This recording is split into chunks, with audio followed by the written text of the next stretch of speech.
UFC returns to Brazil this weekend with an absolutely stacked fight card. This is one you don't want to miss. I've teamed up with DraftKings Sportsbook to bring you closer to the action. Right now, all new customers that bet $5 will get $200 in bonus bets instantly. Download the DraftKings app right now. Sign up using my code Sonnen. The crown is yours.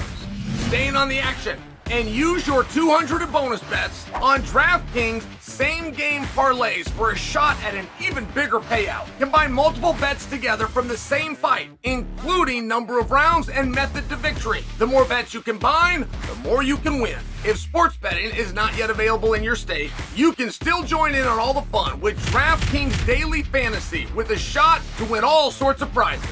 Download the DraftKings Sportsbook app right now. New customers can bet just $5 on any fight and receive $200 in bonus bets instantly with promo code Sonnen only at DraftKings Sportsbook. All right, guys, let's do this experiment together. Let's just go down this road as friends together. Now, headline.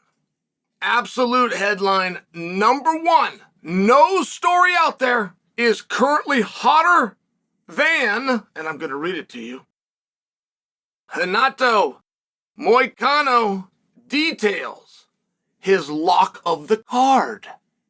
All right. Now, right underneath that, story number two.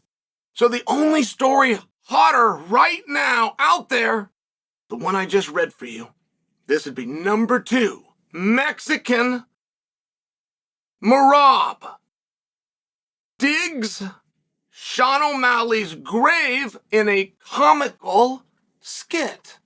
That actually does interest me, and I will look at that sometime. But going to story number three, nothing in our space is hotter than Mexican Merab in a skit and Moicano's prediction. Story number three is that a 24-2 lightweight has called out Charles do Bronx. Going immediately underneath that, a UFC middleweight shares a hilarious reaction to once being offered a fight against Tom Aspinall. Wow. Underneath that, and by the way, this is the last one on the page. It only goes down so far, and then you got to click or you got to go to a different page. But it says Alexander Volkanovski shuts down Joe Rogan's UFC 305 claim. Which, if you click on it, is actually Ilia Topuria shutting down Joe Rogan's claim. But I'm reading you the headline nonetheless. I'm going to go to a different website. Different website. Number one story. Nothing else out there is bigger than this. A poster has dropped for Makhachev versus Poirier. The number two story. Destroyer draws a 2-year prison sentence. I actually know that story.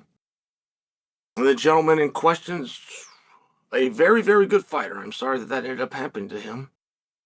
As I scroll down, and what I'm going to do now so that I'm not literal, I'm just going to scroll. I'm just going to let my eyes wander because what I am in search of is for a headline, a morsel, a minuscule of anything that has to do with a pay-per-view that is this week at a world championship that's going to be contested and the return of what I've been told many times is the king, Jose Aldo. So, I am going to scroll, and as soon as I get to anything, and I've got it right here, Aldo versus Martinez betting odds.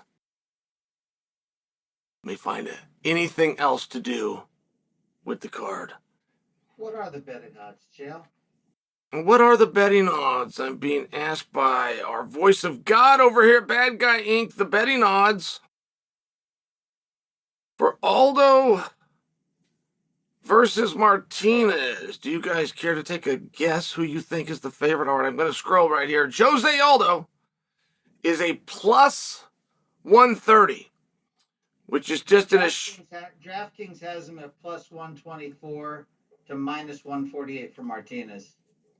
DraftKings has Jose Aldo at plus 124 to a minus 140 against Martinez. Now, if you're not a big handicapper, the minus actually represents the favorite. So Martinez is a slight favorite over Jose Aldo, which is pretty remarkable, not for nothing. Like, it usually doesn't work that way on a guy's return. You get nostalgia and you get the feel-goods, and that's nice for some headlines and maybe even some card placement and some media. But when you get somebody to part with their hard-earned money, right, that's where the rubber meets the road. And the mere fact that they're that tight in a bit of a comeback match is rare. I think that Martinez is the favorite here. I just think that he's a little bit of a stronger favorite than that. And you guys don't, and I will concede one thing, which is this is an easy fight for Aldo by Aldo's standards. Now, not it's an easy opponent, it's an easy fight. He is not the main event. He doesn't have that kind of pressure on him. He doesn't have that kind of a media tour on him. Not to mention he doesn't have the 5 rounds, which he's very used to.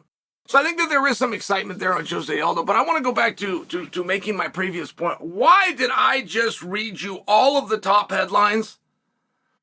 And nowhere in there was there anything to do, even remotely to do, with the World Championship that is going down on Saturday. In addition to that, one of the bigger stories in all of the world right now is the speculative rumor that Floyd Mayweather is being held against his will in a foreign country.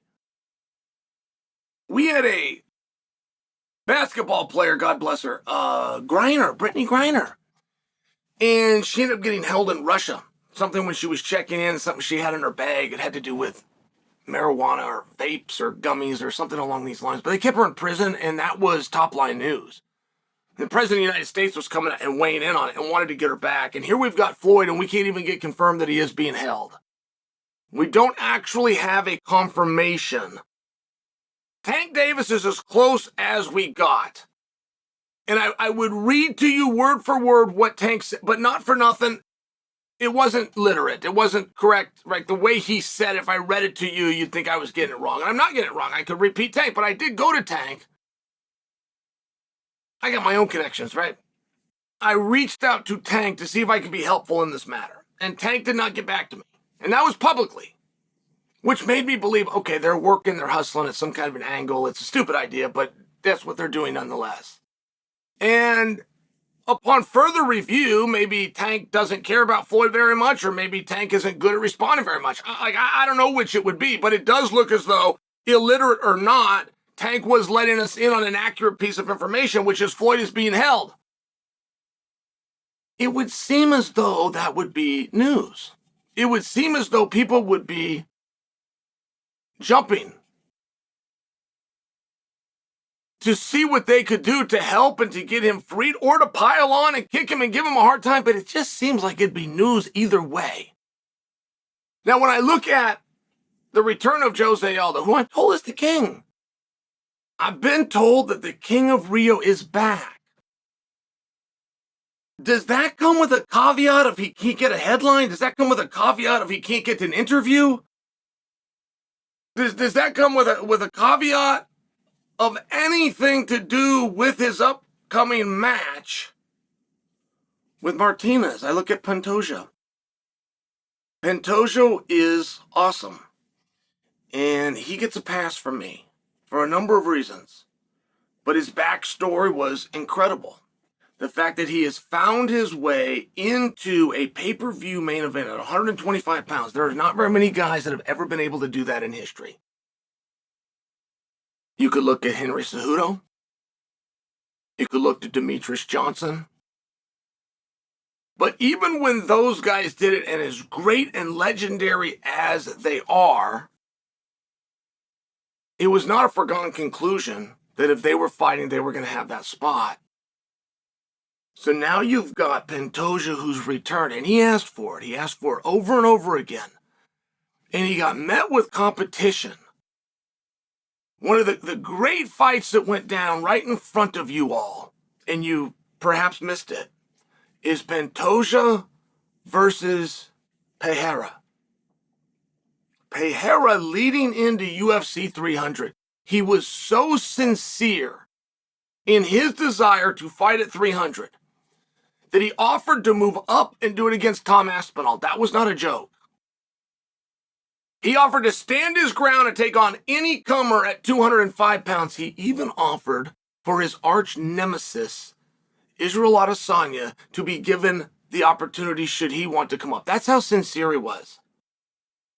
And once he got the nod, and I'm so glad that Pereira did. He deserved it. He deserved it just for trying to get it being the only one. But he used that media not to talk about Jamal Hill and not to talk about 300.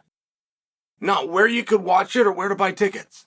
He used his media to say, if I do a good job here, if I get a victory and I do it without being harmed, I won on UFC 301. I've shown you my sincerity in this one by offering 3 different opponents. Take any of them on. And I'll show you that same respect if you just put me on 301. Wow. Hard to turn down, right? I mean, that's incredible, what I just said right there. And he lost out. He did not get on the card. Pantoja got on the card and Pantoja got into the main event. And he deserves headlines for that. That deserves to be asked. It deserves to be asked, how did you feel when Pereira tried to take your spot away? He deserves to be asked, how did it feel when you got the spot and shoot away Alex Pereira? Usyk is in this spot. Usyk is a live dog. Usyk has the one thing that every upset in the history of the world has, which is he's a lot better fighter than the world gives him credit for. And the only question that we need to know is Pantoja aware of that? If he is, fine. He'll be just fine. If Pantoja is not aware that Usyk is a hell of a lot better than a number 10 or 7 ranking, depending on where you're looking, he's got a potential problem in front of him. Either way, it's a discussion, it's meaningful, and it matters. And it's in no headline on any .com anywhere.